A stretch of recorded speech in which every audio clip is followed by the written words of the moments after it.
طواف کا مقام تھا اور میں اللہ رب العزت سے میں نے دعا مانگی تھی 13 سال کی عمر میں کہ یا اللہ مجھے اپنے والدین کو حج کروانے کی توفیق دینا. اللہ اکبر. اور اللہ اتنا ایسا واقعہ ہے کہ وہ میں بتاؤں تو کافی ٹائم لگ جائے گا، لیکن اللہ نے وہ میرے بڑے بھائی جو تھے وہ کہتے ہیں حافظ صاحب میں سب سے بڑا ہوں، میرا حق بنتا ہے، میرا حق بنتا ہے، یہ آپ نے کیسے یہ بات کہہ دی؟ میں نے کہا جی بھائی جان آپ کروا لیں، کوئی بات نہیں، میں بعد میں کروا لوں گا.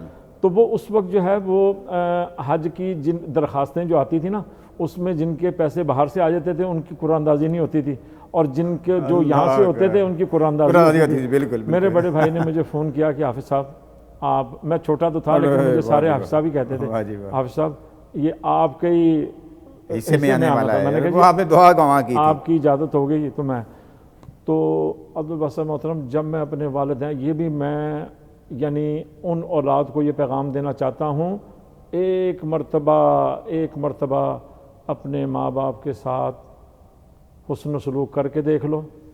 اگر کسی کو نقصان ہوگا میرا نمبر سب کے پاس آ جائے گا، میرے سے وہ جانا وہ نقصان لے لینا آپ کہ ماں باپ کی جو خدمت کا سوچ بھی لے انسان. طواف کا مقام ہے. میں نے اپنی امی سے کہا پتری دبری سی تھی کہ امی آپ میرے یہ میں واقعہ اس لیے سنا رہا ہوں کہ اس سے لوگوں کو سبق ملے گا. میں نے وہ کہا میرے کندھے پہ بیٹھ جائیں آپ تھک گئی ہوں گی، تو وہ مجھے کہتی ہیں نہیں تو چھوڑ مجھے، میں نہیں بیٹھوں گی، کیا ضد کر لی کہ میں کہا تھک جائیں گی. میں تھکی نہیں، تو مجھے کیوں میرے پیچھے پڑ گیا؟ میں نے کہا امی بیت اللہ سامنے ہے، بیت اللہ سامنے ہے، کوئی نشانی بن جائے گی. واہ جی واہ. مالک دیکھ رہا ہے کوئی نشانی بن جائے گی. تو میری والدہ بیٹھ گئی میرے کاندھوں پر. میں نے ان کو وہ تینوں دعائیں بتائیں کہ امی آپ نے یہ پڑھنی ہے دعا. اللہ اکبر. تینوں دعائیں جو پڑھی جاتی ہیں. چوتھی بار وہ کہتی تھی اے باری تعالیٰ میرے بچے کو بار بار اپنے گھر کا طواف کرنے کی توفیق دینا، بار بار وہ دعا بھی وہاں پہ قبول ہو. گنبد خضرا کی حاضری نصیب فرمانا. اللہ. یہ کووڈ کی وجہ سے میرا دوسرا سال ناغہ ہونے کو آ رہا ہے. مجھے نہیں پتا اب اللہ اس سال بھی اگر حج پہ لے جائیں تو عبدالباسط صاحب ان کی دعا کی برکت سے اللہ پاک ایک سال میں 6 مہینے مجھے لے کے جاتا ہے اپنی بارگاہ میں. 6 مہینے آپ بیت اللہ میں رہتے ہیں. اللہ تعالیٰ کے ہر رمضان مجھے اللہ پاک وہاں پہ رکھتے ہیں. یہ ان کے ماں باپ کی دعائیں ہیں.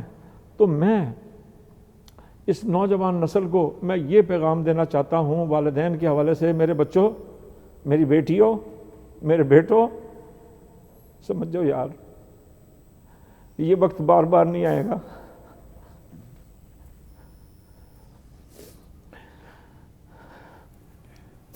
جن کے والدین چلے گئے ہیں جاؤ ان سے پوچھو، جاؤ ان سے پوچھو کہ وہ کیسی چھتری تھی.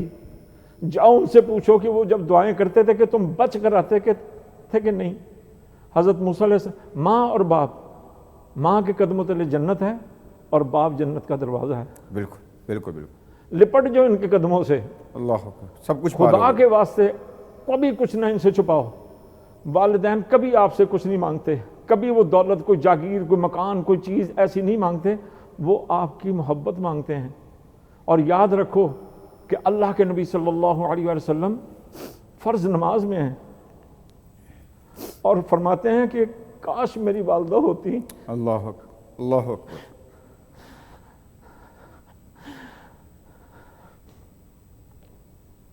اور مجھے وہ پکارتی محمد. میری 2 رکعتیں ختم ہو چکی ہوتی. اللہ اکبر. میری 2 رکعتیں ختم ہو چکی ہوتی ہیں اور مجھے وہ آواز دیتی تو میں نیت توڑ کے کہتا جی امی جان، جی امی جان.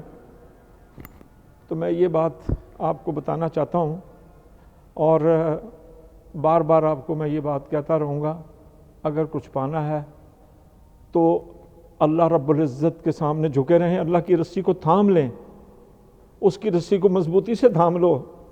اللہ ہماری شارگوں سے بھی زیادہ نزدیک ہے. اللہ اکبر. اللہ اکبر.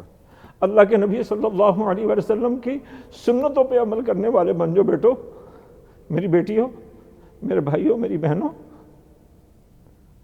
پھر اپنے والدین کے قدموں سے لپٹ جاؤ.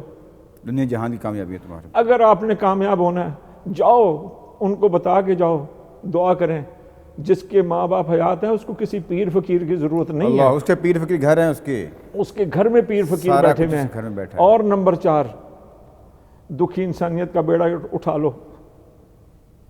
میں بتا رہا ہوں, جاؤ نوٹ کرو آج رات کو اپنے بستر پر لیٹ کر سوچنا کہ اگر ہماری موت ہو گئی کیا تیاری ہے ہماری. اللہ چلو یار یہی نیک کام کر لو, کسی دکھی انسانیت کا بیڑا اٹھا لو, رکھو کسی یتیم کے سر پہ ہاتھ. اللہ اکبر. پھر تم حرارت دیکھو, کسی پریشان کی پریشانی دور کرو.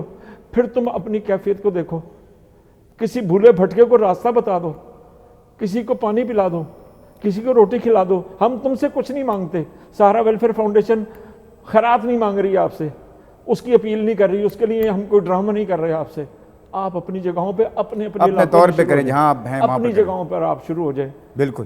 پھر آپ دیکھو اللہ آپ کی اولاد کو مجھے بتا دو کہ کیا تیاری ہے ہماری. کتنے لوگوں کو ہم نے اپنے ہاتھوں سے دفنا دیا مجھے نہیں پتا. میں نے ناروے کے اندر کتنے لوگوں کو اپنے ہاتھوں سے غسل دیا ہے.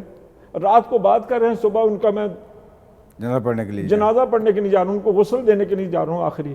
اسی طرح موت آن لپکے گی. خدا کے لیے وقت نہیں ہے.